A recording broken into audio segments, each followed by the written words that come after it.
What's up, everybody, and welcome to a Wednesday playoff edition of Morning Cup of Hockey presented by Bet365. That's Colby Cohen. I'm Johnny Lazarus, and I am just going to sit here and laugh at everyone in the chat yesterday who gave me shit and told me I don't know anything.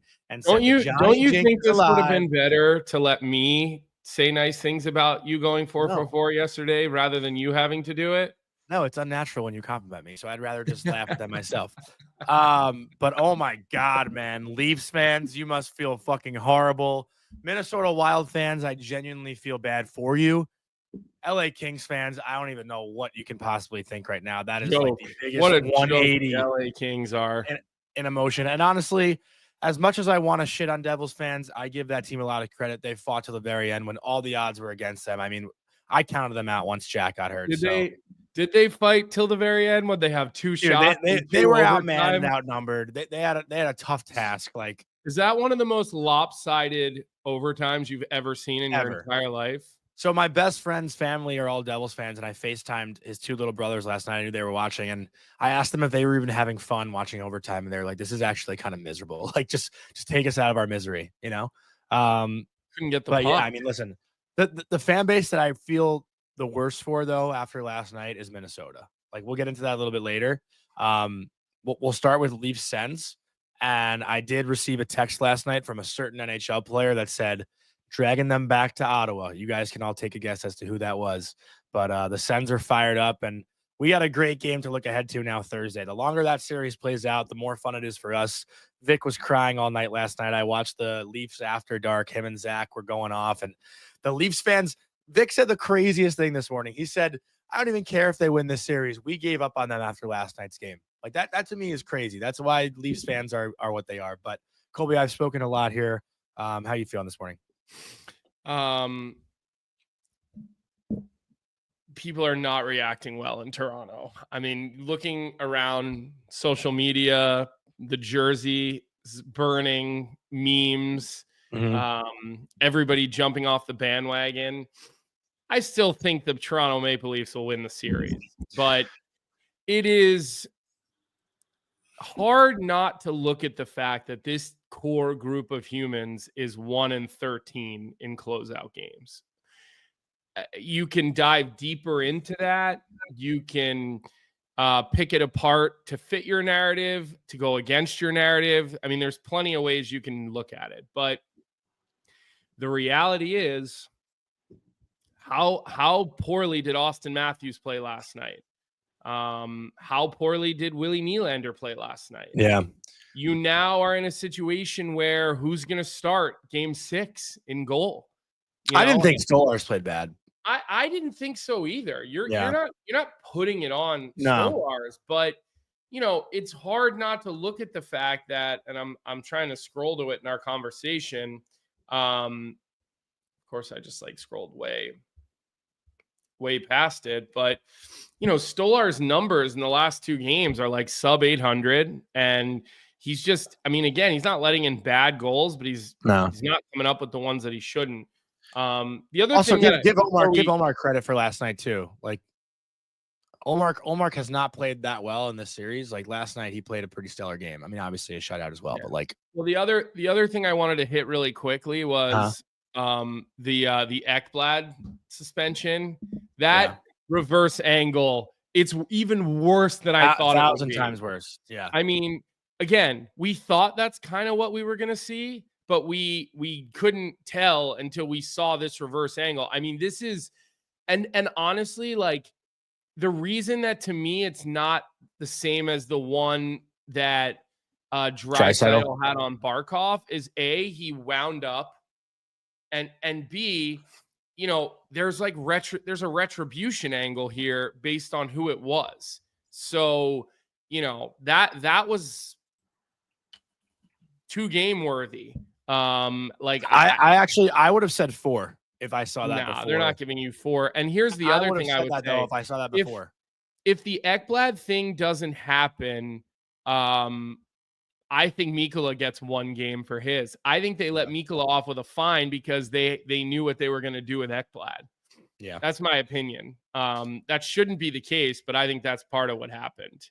I don't want to and spend too much time on that hit though. Like why Mikkola got off the hook. So I just did want to tie the bow on that. And then so staying with Leafs and Senators, yeah.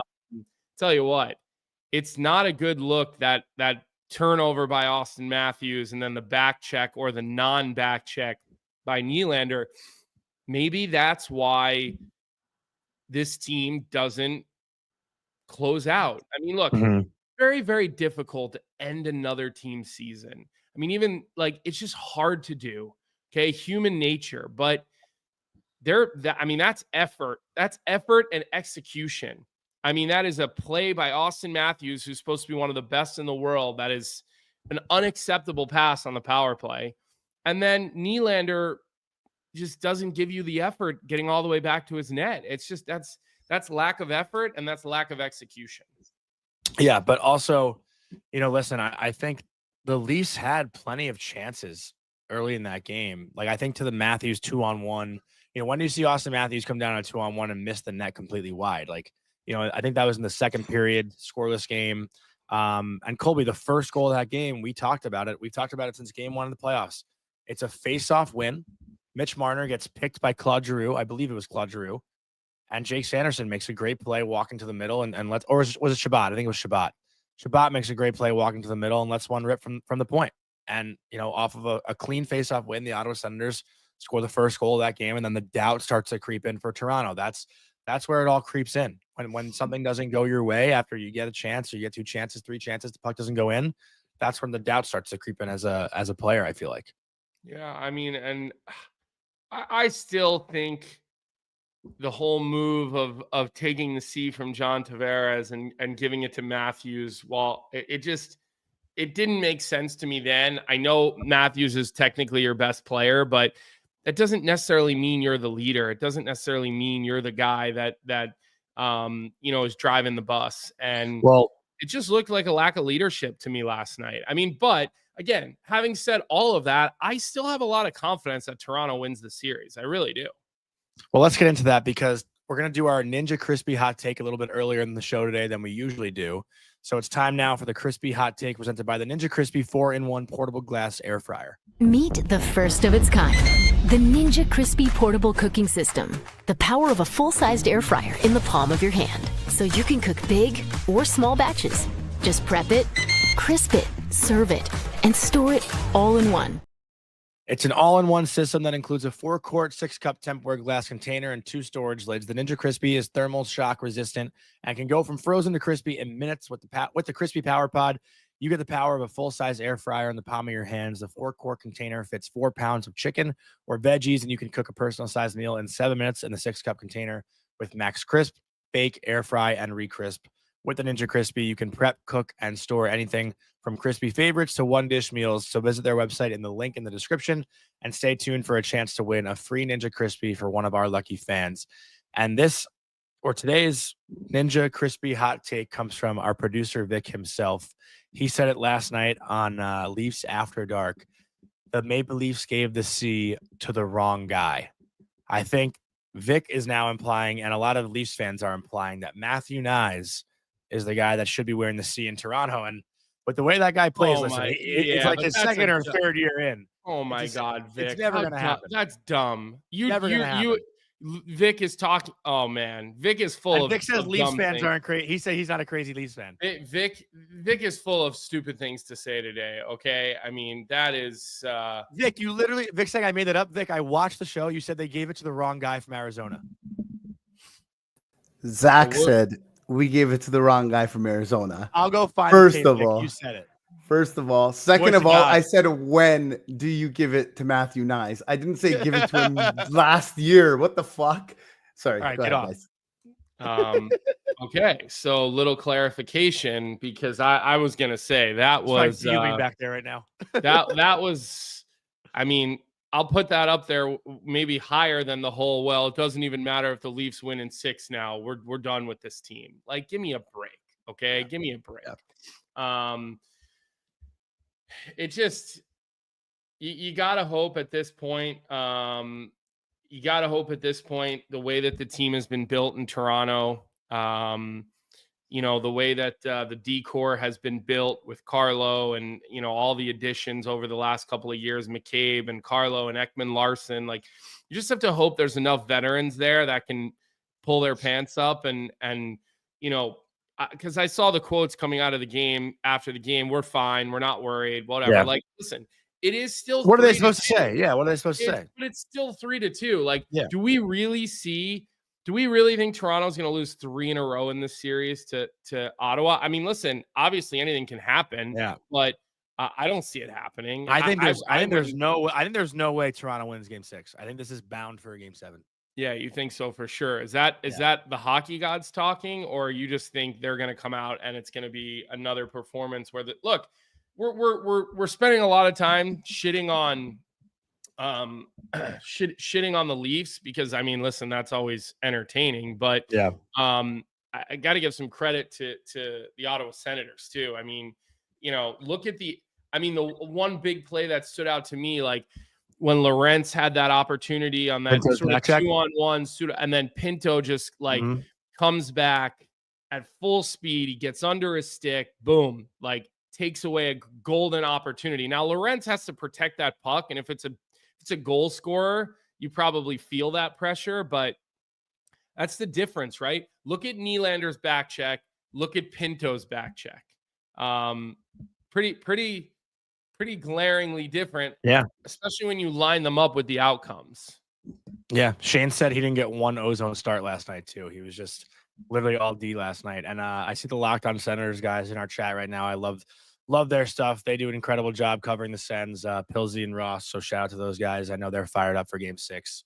But that building also, Colby, like you got to think about this series too. 3 overtime games. Like, we're looking at a 3-2 series now. This series could have easily been done last night in Ottawa's favor.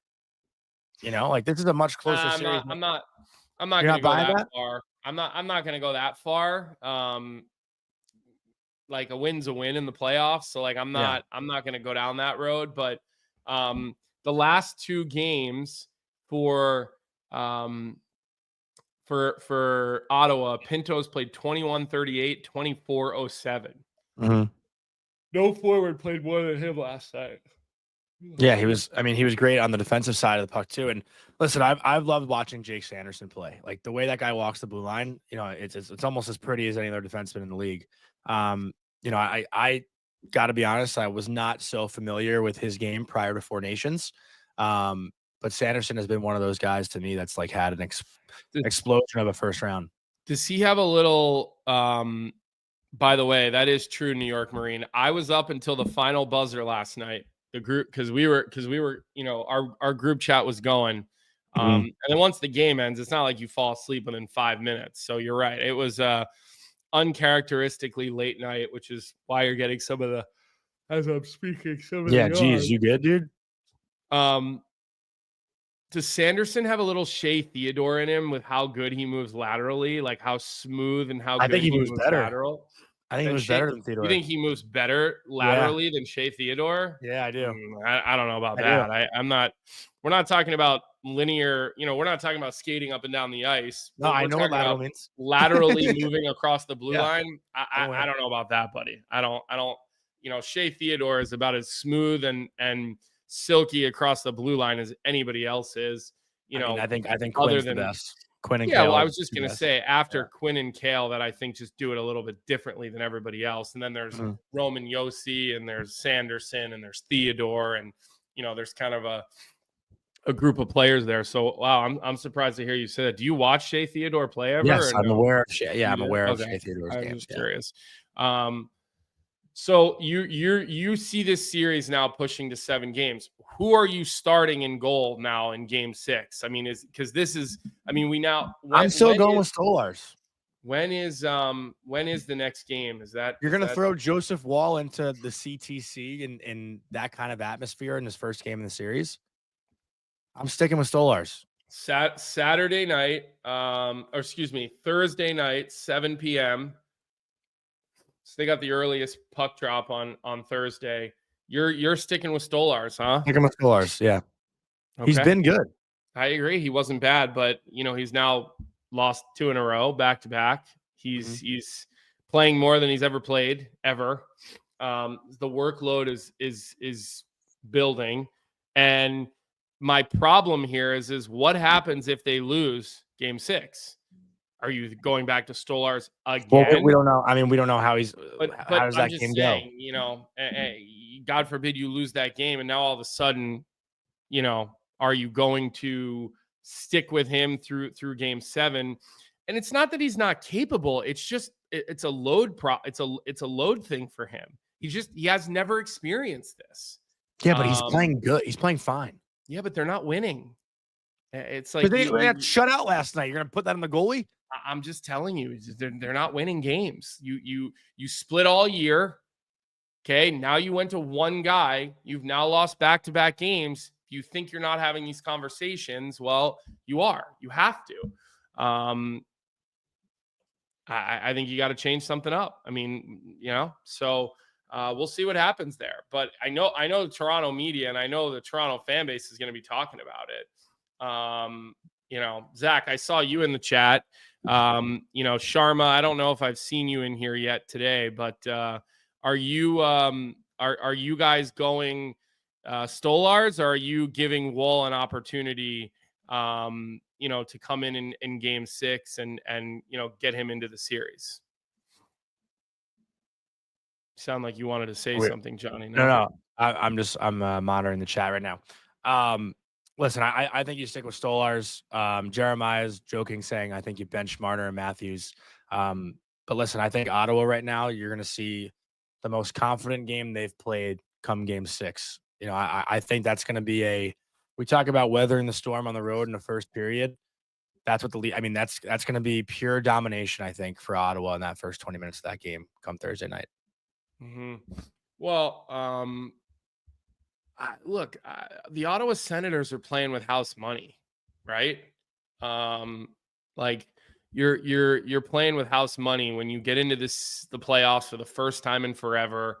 You're down a couple of games. Now it's time to just let it fly. All the pressure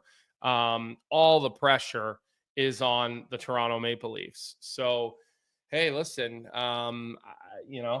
good for the Sens for making this a series. Good for you for picking the win last night. Yeah. Like we said, you went 4 for 4 last night, and it's not like you went 4 for 4 with chalk either, right? I mean, you had to zig and zag on those 4 games. So hopefully you had a 4-game parlay and you made yourself a couple of bucks last night on Bet365. You did not. Of course, that's how it always goes. So, All right. So let me ask you these 2 questions about this series before we move on. Okay. For the Ottawa Senators to win Game 6, blank needs to happen. Well, Ullmark has to have another good game. I think Ullmark was clearly the difference maker in last night's game. But for me, I mean, I think Ullmark. I'm trying to. Not the answer. I mean, I guess to me that's the answer. Yeah, I guess. To me, that's the answer, right? Like, if you shut out Toronto, you're going to win. So why not take Ullmark on that one? So yeah, and it's funny actually too. I was saying to Troy, we were watching the game together last night on the couch, and I said I haven't really noticed Dylan Cousins much in these playoffs. And then obviously, like 10 minutes later, that shorthanded goal happens. But yeah, but we're thinking, roommate. Yeah, we were talking like, man, like I wonder what Josh Norris would have looked like in this series, like how that trade went down. Obviously, Norris has been with this team for a long time, important player on their roster, and I was like chirping Dylan Cousins, and then he scores that goal 10 minutes later. But yeah, I'll say the difference maker obviously in Game 6 has to be the goaltending and Ullmark. Mm-hmm. Do you think the Sens actually win the series?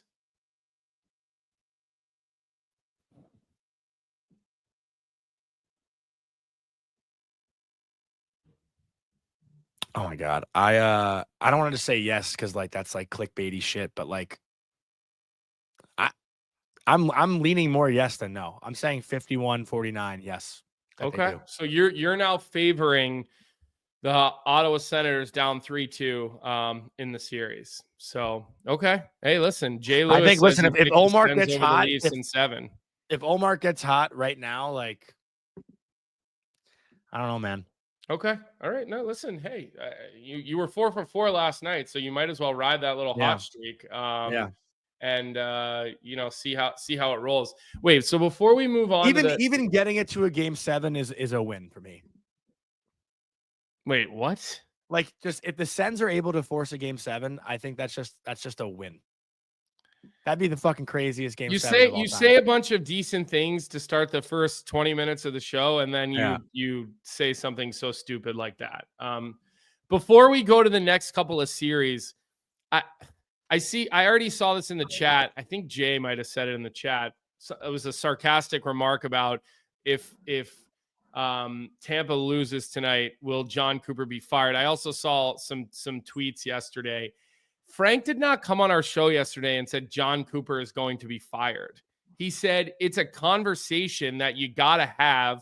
It's also, he said, as much as it might be time for Tampa to think about a fresh voice, it might be John Cooper who says it's time for me to move on. Paul Maurice did it. Now, granted, very different situation. They hadn't won a bunch of cups, but it like saying a coach may look at a situation and think it's time for him to move on. Like, that has happened before. Obviously, John Cooper's the GOAT. He's in the same breath. Frank literally said that John Cooper was one of the best coaches in the NHL, if not the best, right? And I love Flyers fans, Cooper to Philly, Sullivan to Philly. Like, I kind of just like laugh. Like, I don't think you guys have. I went to the farmer's market yesterday and was talking to the guy who runs the butcher shop at the farmer's market, and he was saying the same thing to me. Like, he thinks all the best candidates, Philly's number one on their list. It's not how it is anymore. They're not number one on. Were they ever? There was a time when I was growing up, Johnny, where the Flyers were a premier organization that Ed Snyder ran, and like, they got all the big free agents. They got all the big names they ever wanted. I mean, going back to, getting Forsberg, getting Jeremy Roenick, like Ed Snyder, what he wanted, Ed Snyder went out and got. And there was always this sort of aura around the Flyers organization of like, this is the place you want to be because of the fraternity and the brotherhood. And that's how it was when I was growing up. And it's just not like that anymore. And I think Keith Jones and Danny Briere are doing a good job of sort of reinstilling that a little bit. But like, Torrey Krug a couple of years ago wouldn't waive his no trade clause to come to Philly, right? Yeah. That would have been unheard of 15 years ago. Unheard of when Ed Snyder owned the team and when he was still alive. So when I see that kind of thing, like Mike Sullivan to Philly, David Carl to Philly, like, I like, that just doesn't, it's not, I don't think any of those are, it's not triggering. It's just, it's not realistic. People are asking me at the butcher shop, and I'm like, wherever this narrative is coming from, it's really not there yet. So, all right, let's keep moving through these series from last night. And we're just going to go in order of when the game started, just so you guys know. So we'll hit on Devils and Hurricanes, which is a series we've barely talked about, because it hasn't been a super entertaining series. It just hasn't. Last night, obviously, that game was the best game of the night by far. But before we do, just want to give a quick word from our sponsor, Proraso, the most complete choice for shaving and beard care. Made in Italy since 1948, Proraso has been a staple of Italian culture and barbershops globally for 4 generations.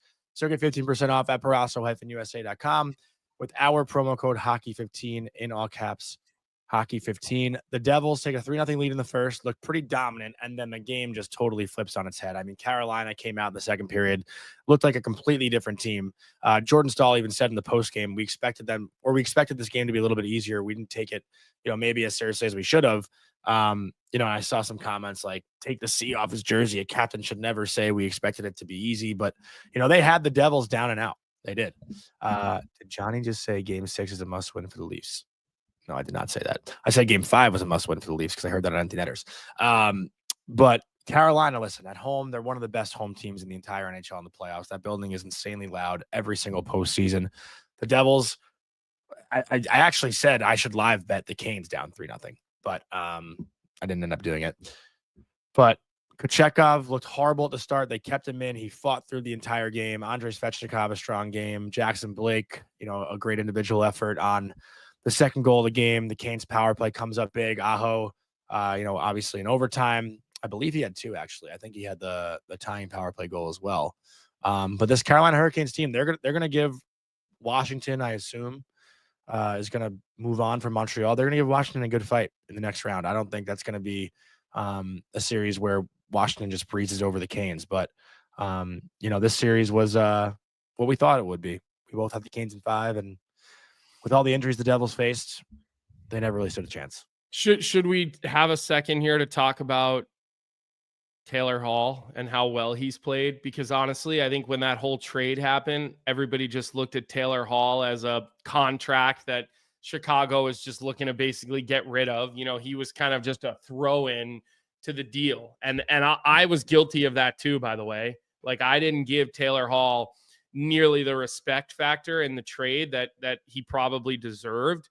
And so, he's raised his level in the playoffs this year.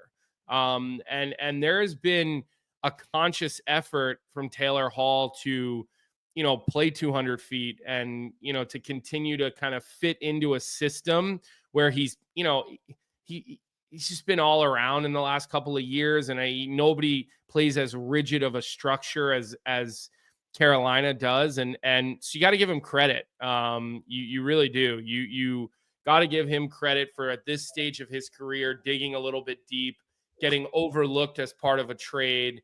So I wanted to just shout that out a little bit because, again, he was a guy who just stood out to me with and without the puck last night. I mean, even playing way more physical. Yeah. And that doesn't mean running guys over. I'm talking getting into guys' hands, winning wall battles, being a little bit of a menace on the forecheck. Like, I think Taylor Hall deserves a lot of credit in the way that he's kind of found his way into this lineup and sort of fit as the trade has gone through. Because look, how many guys get traded during the year where, like, it just doesn't really work out? They don't look comfortable until maybe the following season if they have term on their contract. So good for Taylor Hall for raising his game to this level. And let me ask you about another guy, Colby, on Carolina, because you and I have talked about, top overall picks. We've spent time talking about Kakko, Lafreniere, and I know I'm saying Ranger names, but Andrei Svechnikov, what do you make of him as a player? Because he's about 6-7 years in. He's played close to 500 games. Hasn't necessarily put up like a season where he's had crazy amount of points. I think his career high is 69, and that was in 21-22. And that's a good season. 69 points is a great year. But it's definitely a 100-point guy, right? I'm asking you because Svechnikov, that year he had 30 goals. Ever since he's been in like that, low 50 to mid 50 range, 48 points this year in 72 games, 20 goals on the season. And he had, he had 5 in the first round. Like, what do you make of Andrei Svechnikov? Because I said before the playoffs started, like, I think this guy is going to lead the first round in points. He didn't end up doing that, obviously, because, there's been so many guys putting up crazy numbers. But, come playoff time, his game seems to always rise. Like, I watched him in that 6-game series last year closely against the Rangers, and I was really impressed with how he played. Last year, he was like a point per game guy in the playoffs. He's got 42 points in 56 career playoff games. And I'm just curious what you make of a guy like Andrei Svechnikov, because he could technically have that bust label around him as a second overall pick. He's 25 years old and hasn't put up like a, 80-point season yet. Mm-hmm. Well, first off, he's a 20-goal scorer. At his seal, Yeah. his basement is 20. Yeah. Right? I mean, you look at his career, 20, 24, 30, 23, 19, 20. Like, the guys, he's going to show up and get you at least 20. Now, the question becomes, can he ever become more of a regular 30-goal scorer? Look, That's a fair point by Charles, actually. Does it rise? LOL, or do the Canes always just draw the Isles, Devils, weaker Metro teams than have nothing when they play a real goalie? It's actually a fair point. What I would say here about Svechnikov, and I wonder if you put him in a more of a run and gun type of, atmosphere. I think the Canes have a lot of structure to their game.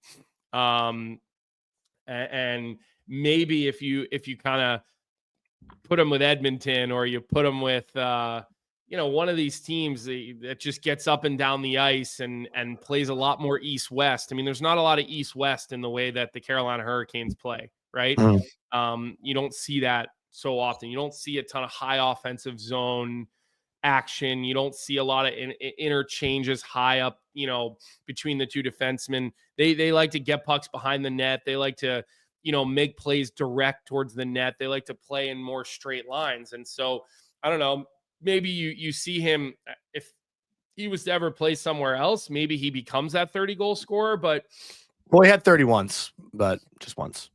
Okay, but I mean, like, what are you getting out of a guy? Like, you look at his six, his 1, 2, 3, 4, 5, 6, 7 seasons, and you're like, okay, this guy's a 20-goal scorer. You probably throw out the best year, throw out the worst year, look at the other 6 seasons. That's what a guy is. I try to explain that to you with Lafreniere.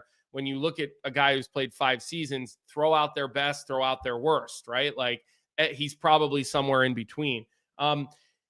Listen, what is he? He's a 50-point guy who's going to hopefully get you 25 and 35 and maybe push it to 60 some years. And he's going to play on your power play. He's going to play on your penalty kill, and he's going to be part of a system and a structure that the Carolina Hurricanes like. I think the other thing with Svechnikov that you have to remember is he does do other things. Like, I think he's a total complete player. Who plays extremely heavy. This is a guy who's good without the puck.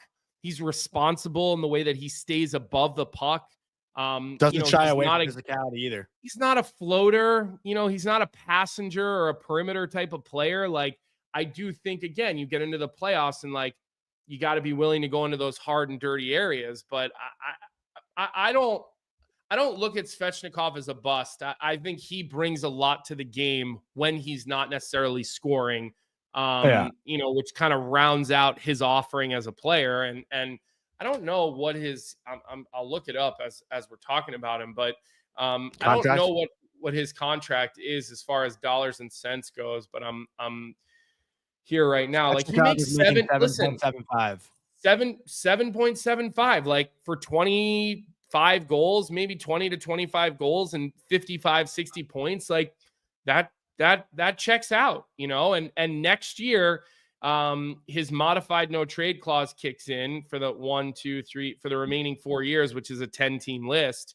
But I mean, listen, I think it's a good contract. I think it's right for who he is and what he's done. And like, I think he's a talented player. I think he's a high-end player in the National Hockey League. He's not elite, but he's high-end. I think he's much better. Well, the bus thing was, like, just looking at his numbers. I think he's a much better player than what his numbers show.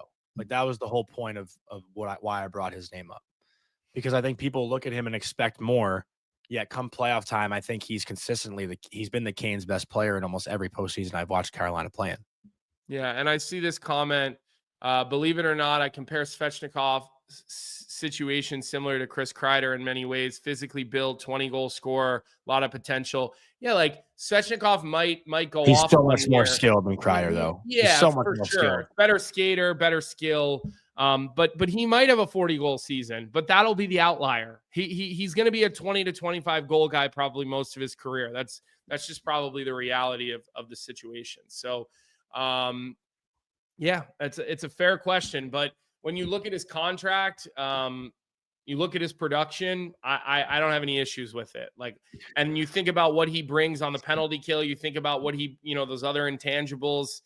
Power play too. You can have him on the ice, up a goal, down a goal in the last minute, right? Like, what else could you ask for in a guy who makes 7.25 to be up a goal, down a goal on the ice no matter what?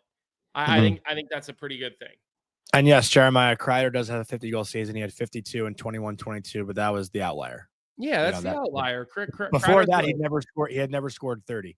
Right. Like, he's a 25-goal scorer type of player. So, quick thing before we move on, what's next for the New Jersey Devils? Because you have to just look at this team right now, and honestly, you can't be mad at decisions that were made or moves that were made. It just seems like it's more being unlucky with injuries, and losing Jack, losing Luke, losing Dylan, Kovacevic too in this series. Like, the Devils just seem to have the worst luck possible when it comes to injuries in the past 2 seasons. And, I don't know what that means for their summer, right? Because those are things that you can't really control. So what do you think is next for the Devils? what I think is next for the Devils is to get healthy. I mean, you've got Brian Dumoulin, who's your only UFA that is a major contributor. He was actually he's really good last night. Brian He got Dumoulin. stuck out there on one shift in overtime too, where it was like, oh my god, that guy has to get off the ice.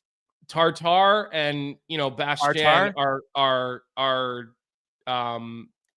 they're also UFAs, and those guys are contributors. Lazar's a UFA, but those are all pretty replaceable players. The rest of the team is under contract. So get healthy. That's what you need to do. Get healthy, add depth. You have top end. Luke Hughes continues to get better.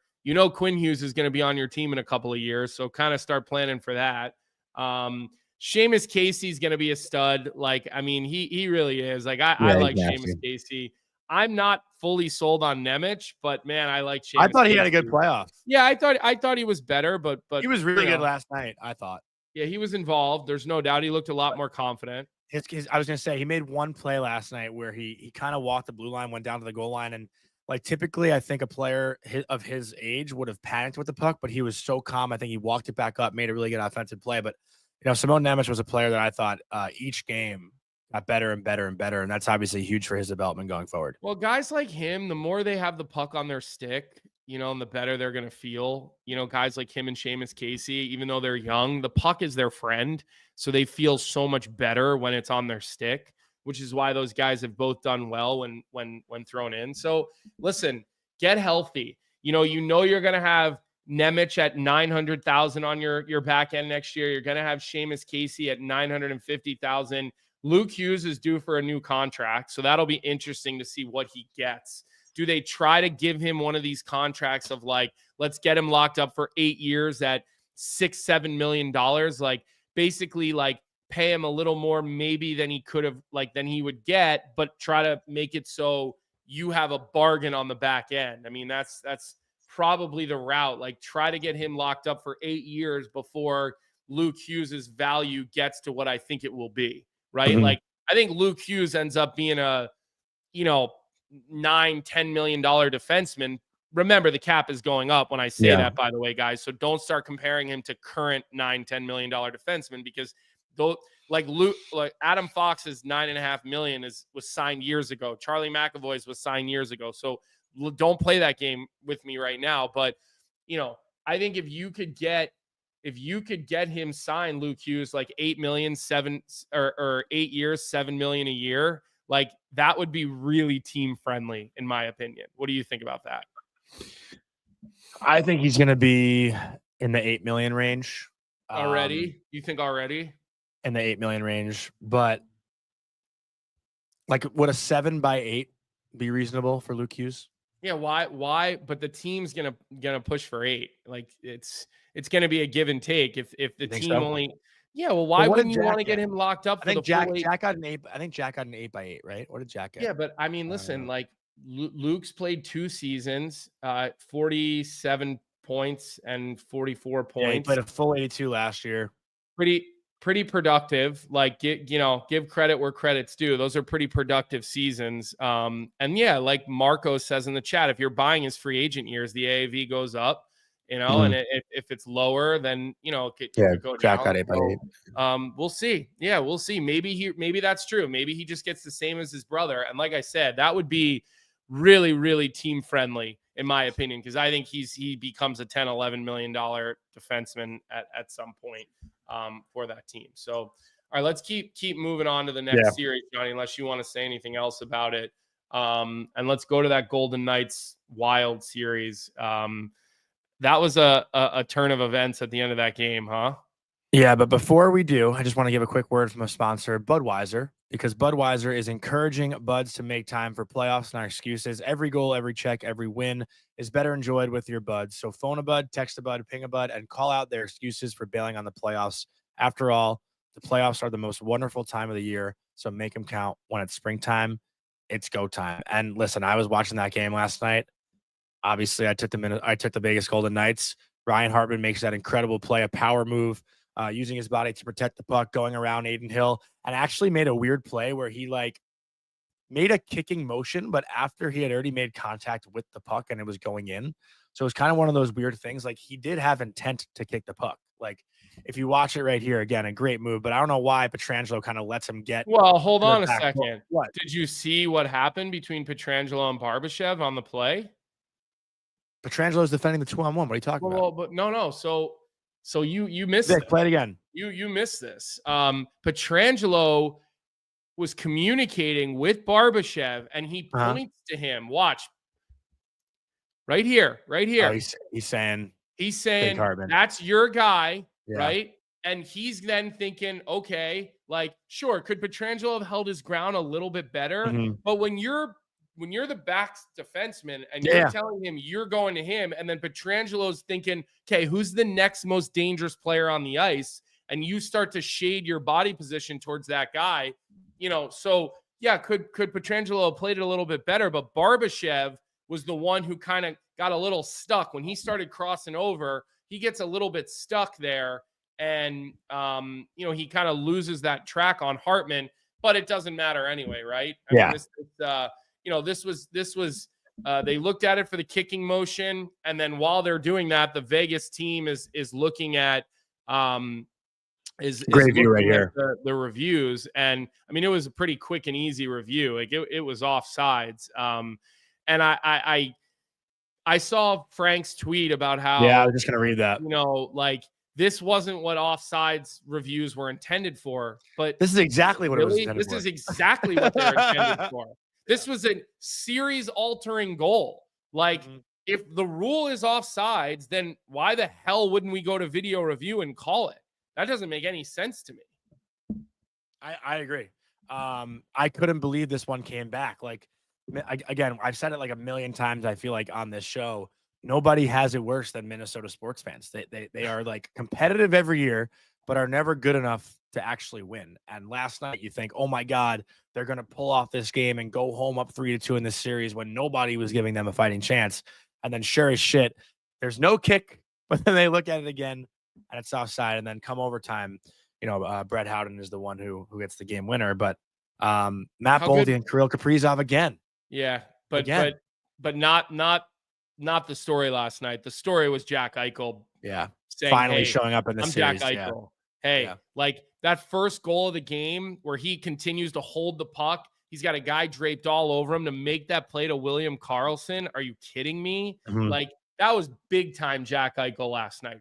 Big time Jack Eichel last night. And listen, credit to the penalty kill for Minnesota. Am I out? No. Okay. Credit to the penalty kill. They had some big kills, in the latter part of that game last night. But when Jack Eichel and Stone are on the scoreboard, and then Carlson's chipping in as a secondary scoring guy, and Brett Howden too. Third goal of the series, the fourth liner. Yeah, he had a good season, Brett Howden. He really did. But Tommy T just said in the chat, I love when Jack Eichel's. Like, me too. Like, I don't. When his 200-foot game is that dominant, he's a real pleasure to watch hockey. He's to play hockey. I mean, a real pleasure to watch play hockey, Johnny. And so, does Minnesota have enough in the tank to force this thing to go 7 games? They need someone else to score. Yeah, well, they know that's probably not going to happen. Scoring goals, yeah. They know that's probably not going to happen. Have 5 goals in the series. The only other guy that has like a decent amount, I mean, I guess Rossi has 2, but Foligno has 3. But like they're getting no secondary scoring for the most part. They have 4 guys scoring their goals. Yeah, there's nothing spread out. I'll tell you what, I was getting a little frustrated with Dora Feoff on the power play last night. Because Bruce Cassidy was kind of picking on Shea Theodore a little bit. He did an interview during the game. I don't remember who interviewed him in that game or whatever, but it might have been Jack. I don't know. Was it Jackie? Jackie was in the Canes. Jackie was in the Kings game. Okay, so whatever. Whoever interviewed him, Cassidy gave an awesome response, like talking about the power play. Like, he broke down why, like, Hurdle in the bumper versus Dorofeyev versus like Shea Theodore's got to shoot the puck more. And I don't know, like it kind of pissed me off a little bit that Butch, Bruce Cassidy said, he kind of pointed fingers at Shea Theodore for the power play. And I'm like, the amount of pucks he gets over to Dorofeyev, and Dorofeyev refuses to one-time the puck. Like, he wants to collect it and then shoot it, right? And, it would have been Gustafsson for the first part of the game and Flower for the second part of the game. They're getting over. Like, you got to one-time that puck. I was just getting a little annoyed with it because I feel like Theodore puts it on a fucking platter for you. And he's so good at fake pass, giving you a good lane to the net. The other thing I will just say, Johnny, before I kick it back over to you. Yeah. I would have loved to have seen Flower get the win last night. That is, like, just from a hockey karma standpoint, like, I was pulling for Flower last night. And listen, he played really well. I mean, he made a lot of good saves in that game. The overtime winner is a good play. It's a good shot. It's a bang play from behind the net. Those are the hardest plays for goalies to track, when it goes from behind the net, from like a blind spot out into the front. They're pretty difficult to track. And then I see the Lucas and Luke IDC says that the Guerin, let's see here, it just went away. Guerin's deadline acquisitions haven't panned out. Brazeau and Nyquist are barely playing 10 minutes a night. Yeah.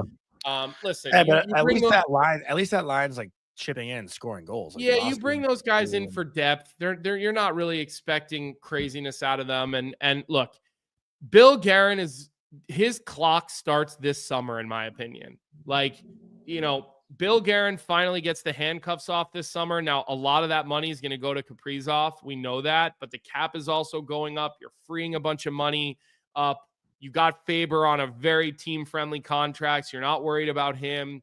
They've got decisions to make with Marco Rossi this offseason, who's come in and out of playoffs as far as his effectiveness, right? So I'm not gonna really, until Guerin has a little closer to a level playing field. I'm not ready to put him on the clock or point any fingers at him. Yeah, okay, but let me ask you this, Cole. Theme. Oh, am I here? You're here. Okay, I thought my whole window just shut. Something's going on my computer right now, and I don't know what it is. All right. Well, okay, listen. So, are you good? I was just the one point I wanted to make. Like, what do we talk about that most successful team in the playoffs have that, like, you need? And this is a broad fucking question, but what do you need to rise from one round to the next round to the next round? Like, depth scoring, third line scoring, right? Third line depth scoring, third and fourth line. Yeah, I don't think a single player on their third line has a point.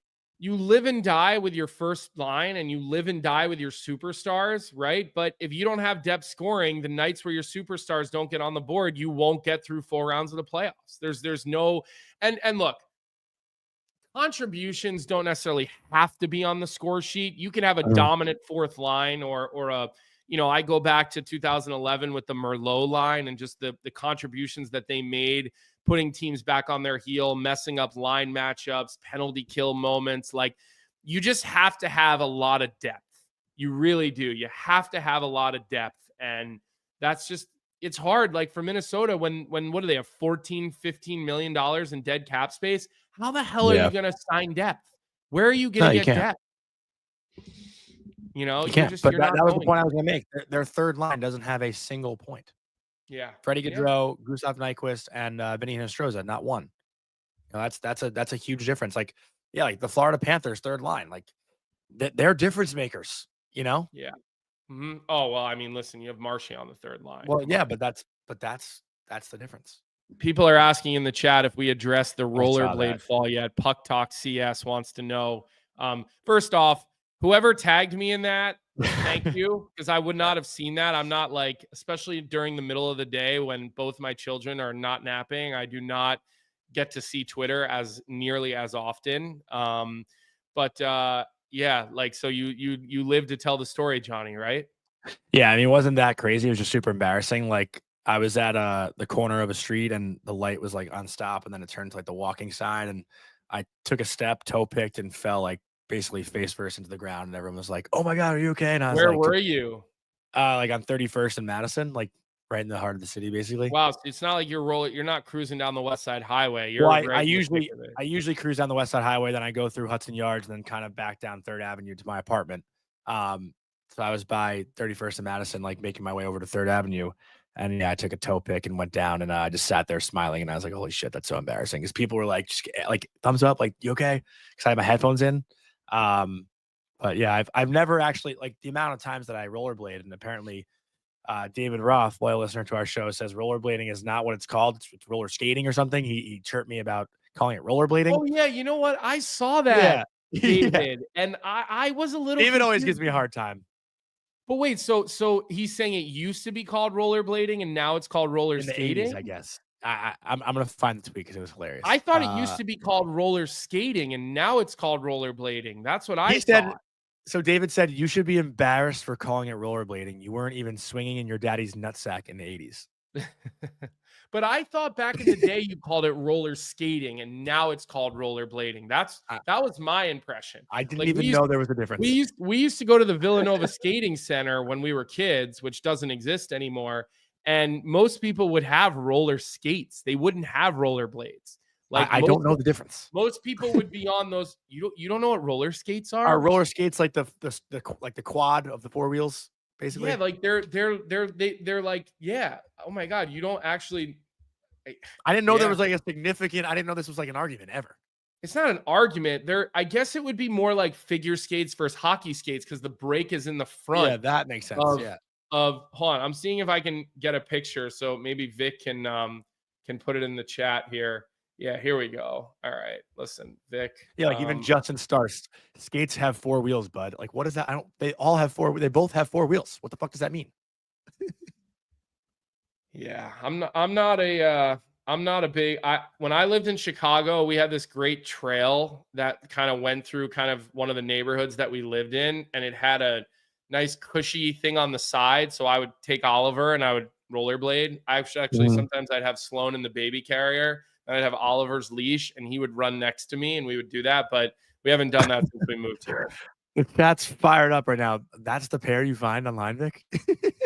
I mean, we could all see you wearing a pair that look like that, but those are roller skates. Those are roller skates. So I'm right for calling them rollerblades, I guess. Yeah, like we'll have to get some clarification. David Roth just wanted to yell at you he always does. Yeah. He just wanted to yell at you, which I love that about him. So, all right. Before we move on to the Edmonton LA series, I do owe some apologies, some light apologies, because the series is not over yet. But before we do that, make sure you guys like this episode. We've got a really nice size audience going in YouTube today, so we're grateful for that. I think a lot of people came here today because they wanted to dunk on us a little bit. Well, dunk on me for going 2 for 4 last night. I also went on Oilers Nation yesterday, and I just said, like, listen, I don't trust this team, and I said I don't trust the Kings either, by the way. But I'll start with a light. I'm going to call this a light apology, because last night the Edmonton Oilers finally looked like a playoff team. Okay, they finally looked like a playoff team. Okay, they limited their turnovers. They were smart with their third forward. You didn't see unnecessary plays, high risk plays out of players other than their top guys that, get that opportunity, to constantly, make those types of plays. They got some help and some contributions, like Evander Kane. He gets on the score sheet last night. I thought Klingberg had his best game of the playoffs. Maybe his best game since he came to the Edmonton Oilers. And I thought him and Wallman were great. They tightened it up, right? And on the score sheet, Janmark, Arvidsson, Podkolzin, Nugent Hopkins. Like, if you would have told me that they were going to win this game and McDavid and Draisaitl wouldn't get on the score sheet until the empty net goal, I would have said you're on drugs, because I would have thought they were going to win 7-6 if they were going to win, right? Mm-hmm. Not only that, okay, they give up the power play goal to Kuzmenko, right? And then they shut it down. They shut that power play down, right? At the end of the game, the 6-on-5 for Edmonton, for LA, looked really good, meaning they had the puck in the zone. They worked it around, but Edmonton just didn't break, right? There was bend without break. There were shot blocks. guys managed the puck. They managed their shifts. Like they finally looked like a playoff team. And if you're the Edmonton Oilers and you're an Edmonton Oiler fan, like hopefully you feel pretty good about that, because they haven't looked like a playoff team leading up to this. Like I stand by everything I've said about the 100%. Edmonton Oilers for the last 2 weeks. Also, as good of a goaltending performance you're getting Darcy Kemper. Johnny, let me hit you with this, bud. Yeah, I was just gonna tell Johnny he should go out and he should come back in, because his connection was pretty bad. Do me a favor, hit me in the chat really quick. Do you guys all see me? No problems. Vic, maybe you could weigh in on this one, because maybe it's me who got kicked out and I have absolutely no idea. Vic is commenting, no, it's me. So look, you talk about the things that make teams successful in the playoffs, and I think last night you look at guys like Corey Perry. You look at the second efforts. You look at the wall battles around the blue lines. The Edmonton Oilers looked like a playoff team last night, and now I there's no way to me LA wins this series at this point. It's an embarrassment for the way Jim Hiller coached this team in the playoffs. I don't think Jim Hiller keeps his job. And I don't know how Rob Blake keeps his job. Can honestly a coach get fired in a playoff series before it ends? Imagine you don't let him coach Game 6 and Game 7. I mean, I can't imagine you'd see that. But again, Alex Turcotte played 5 minutes last night. Hellenius played 4 minutes last night. Malat 5 minutes last night. You're just not managing your bench whatsoever. Spence played 8 minutes. Clark only played 14 minutes, and let's see, that's about it. Then they kind of rotated the other guys, but it's just been really, really bad bench management for Hiller. They really have.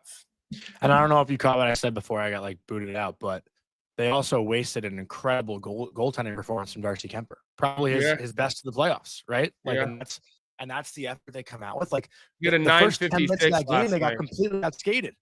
I know. Yeah, you're kind of chopping in and chopping out, Johnny. So it's okay. Listen, this happens to me at times. This is not normal for you. So right. so 2 minutes.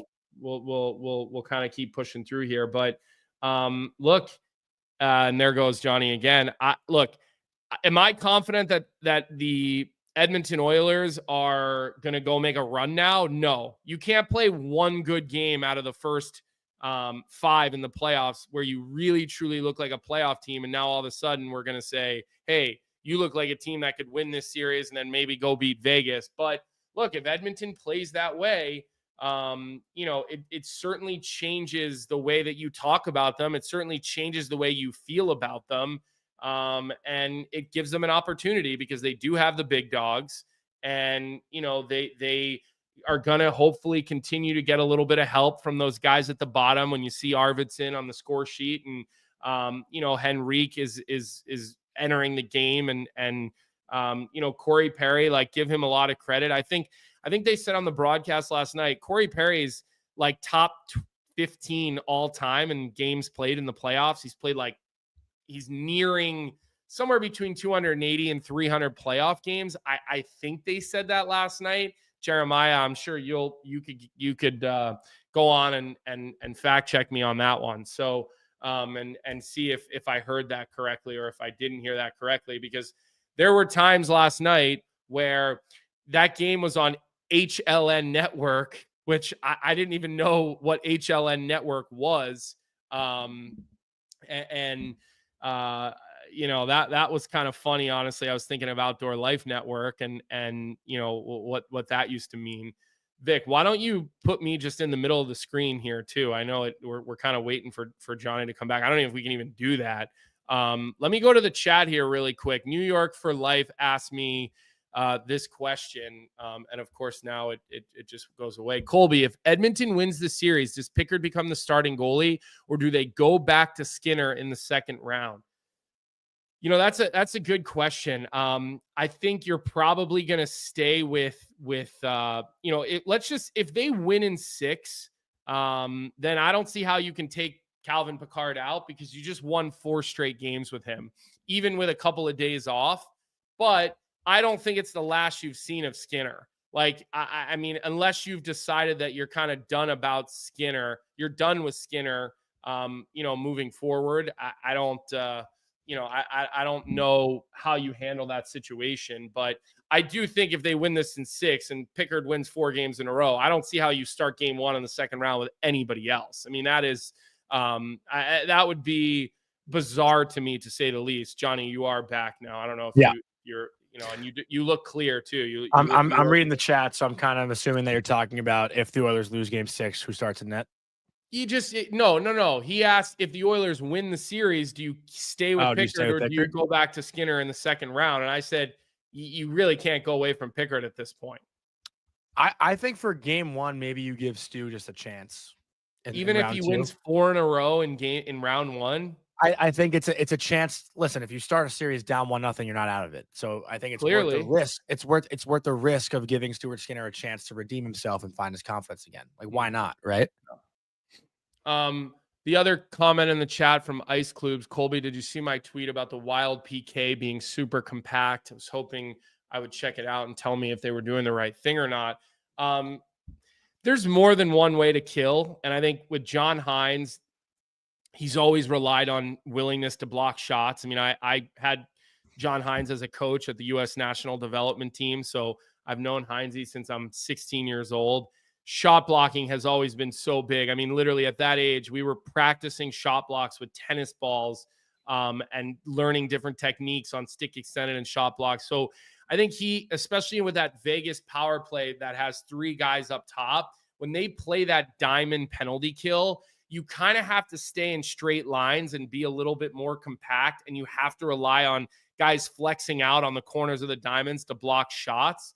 Luckily, Dorofeev wasn't wanting to take a lot of one-timers, and I think that helped.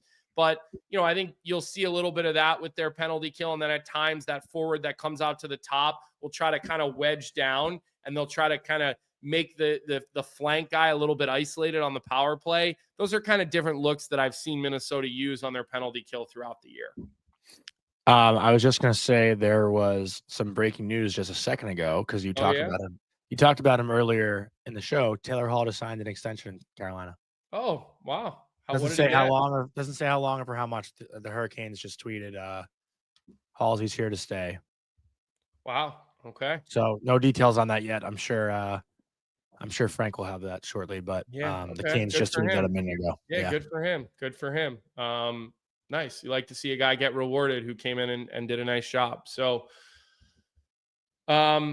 let's do a couple of little predictions here, Johnny, and then we'll do Bet 365. What do you expect here as far as this series between Edmonton and LA goes? Because I'll be honest, the way that it's gone the last 3 games in a row, I think LA's cooked. I agree. I don't see how Edmonton doesn't end this on LA's ice. It's in Edmonton. Oh, they're back in Edmonton. Excuse me. Yeah. I mean, they're going to win that hockey game, right? I mean,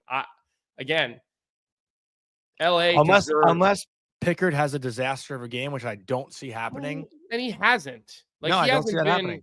Last night he was great. He hasn't had to be necessarily great before. Like they won when he let up 4, but I think Edmonton closes it out. I really do.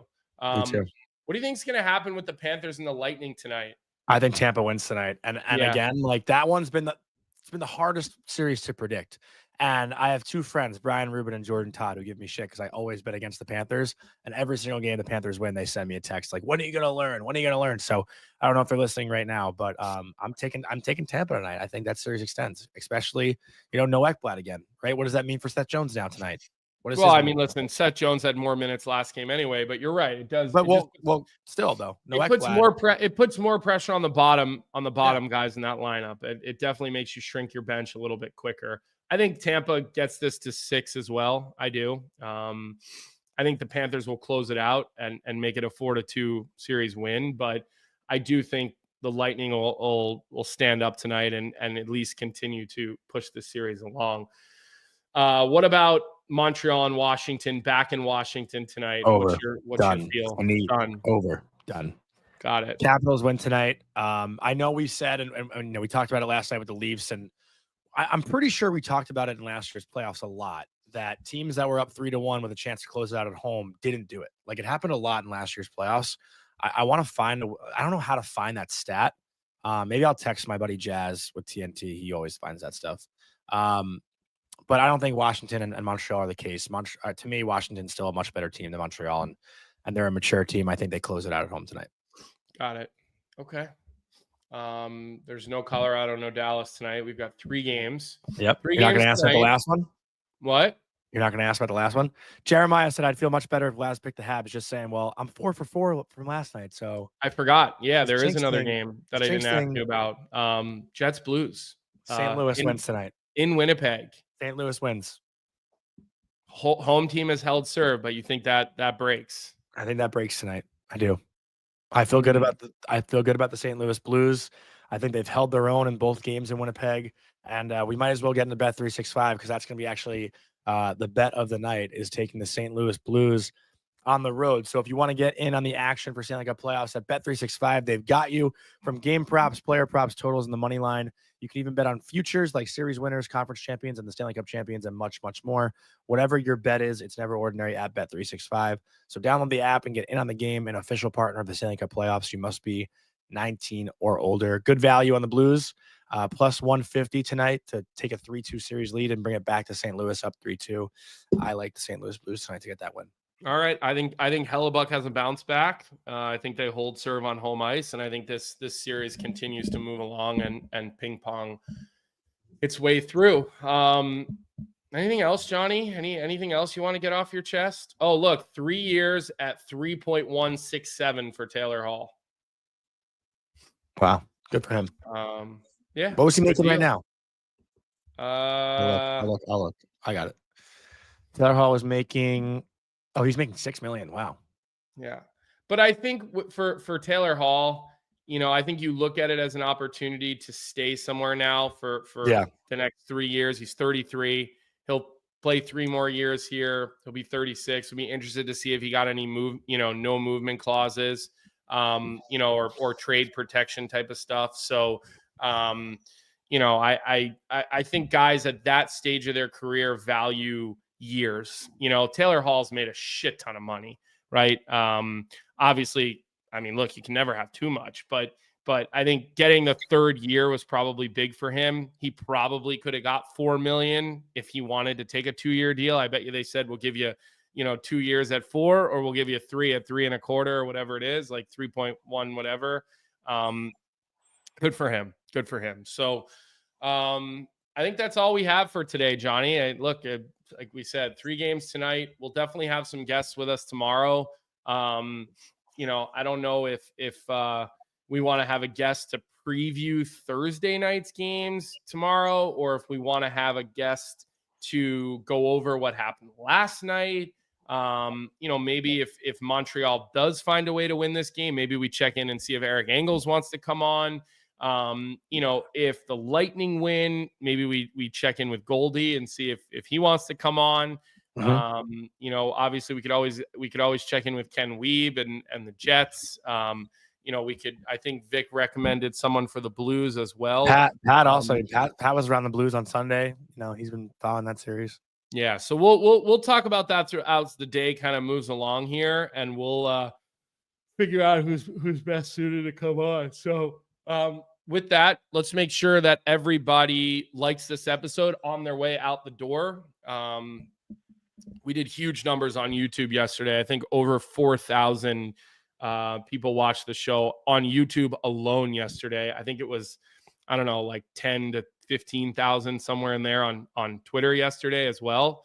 And then you look at the downloads. I mean, we had probably 25,000 people take our show in yesterday, which is huge. And we appreciate that from all of you guys. And we saw there was a ton of comments on the episode yesterday. Keep the comments coming. Johnny was sending me comments late in the day, and we were getting shit for our guesses on Department of Player Safety. Look, we were wrong. You know, we didn't have that camera angle, and we were just wrong on Mikkola. We saw it a certain way. It didn't happen the other. The other thing I want to say about that, actually, this just sparked my memory. I see everybody saying, "Oh, Greg Campbell's an assistant GM in Florida," and like that whole narrative is like so it's so tired and annoying. Like they're not playing favorites to Florida. I saw some people got, you know, their feelings hurt because I said Florida's a small market team. They're a small market team. Okay. I know Miami's a big city, but the reality is like from a TV rating standpoint, they're a small market team. So you could get mad at me for telling you the truth. That's a reality. Okay. It's just reality.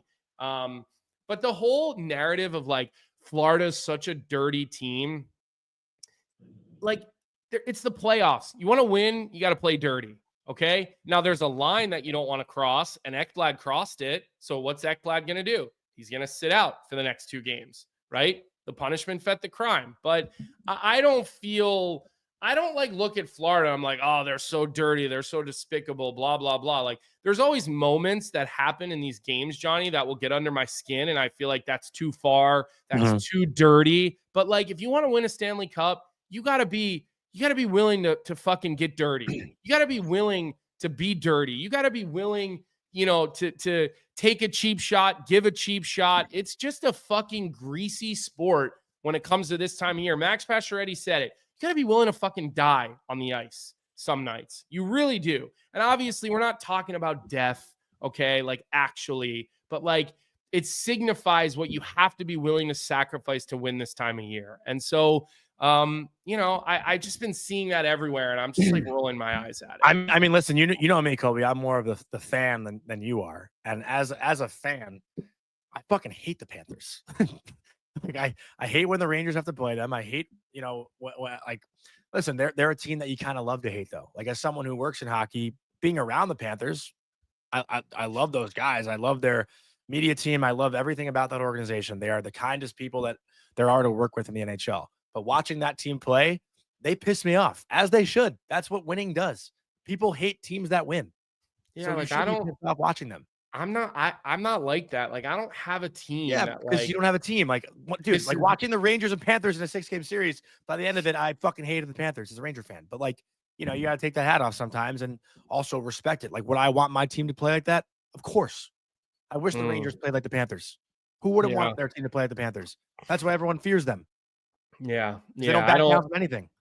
I respect teams that are like dynasty teams that win, that get there every year, that get all the free agents. Like I respect it. I tip my cap to it rather than getting angry about it, rather than but when it's your team getting beat, you're gonna get angry. That's the point. That's what being. But that's the thing is, I don't have a team in the National. But that's why you don't get it. So like that's know, why I just don't. You know, it just I don't. I'm not wired that way. If the Eagles were getting, I guess, who's like the team that you root for most? Like, I mean, listen, I like the Eagles. Like but I don't. If the Eagles lose, I'm not.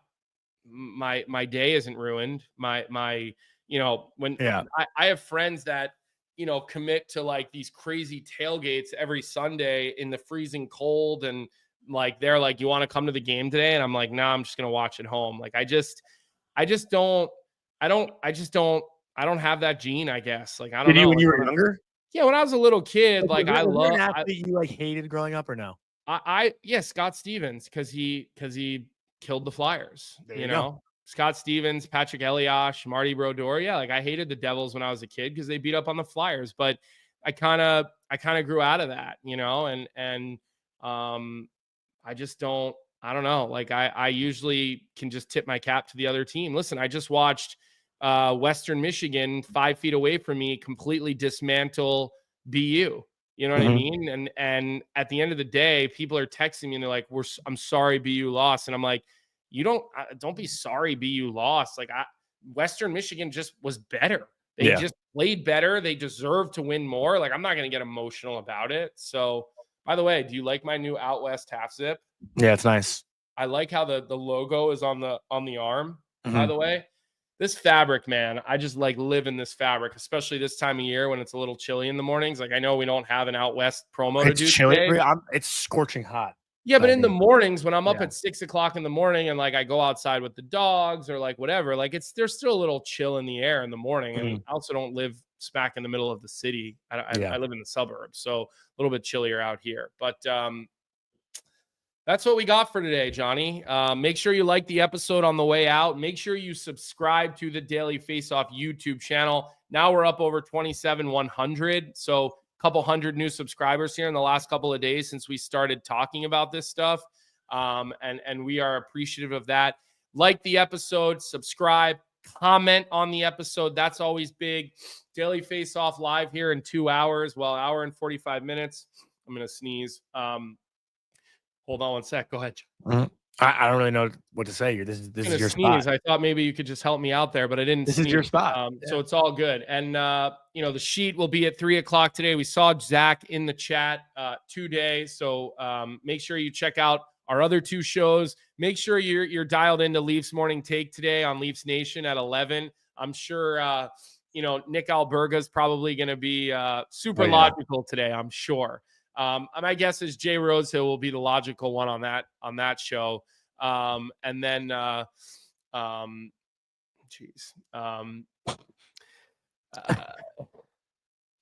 laughing at the chat. I know. And then obviously all the other shows. I'm sure Oilers Nation will be buzzing today. Tyler and the boys on Oilers Nation at 2 p.m. over on our Oilers Nation YouTube channel. That will be buzzing today for sure. So with that, we hope everybody has a great day. Hit the like button on the way out. Guess what tomorrow is, Johnny? Not our last show of the week. We still have 2 more. And it's May. Tomorrow's May 1st. 2 more shows this week after today, which is great, but also a little depressing. I can't wait to look on Twitter and see all the non-creative people saying it's going to be May with the Justin Timberlake fucking gif. All right.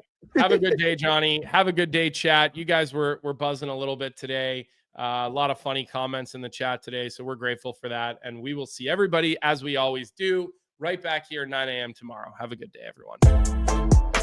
What's up, hockey fans? If you enjoyed that video, then you need to be hitting the subscribe button right here at Daily Faceoff. Exclusive interviews and analysis from our hockey insider Frank Saravalli, fantasy updates from Brock Sagan, and a daily live show at noon Eastern, Monday through Friday. You don't want to miss any of the fantastic content, so hit that subscribe button.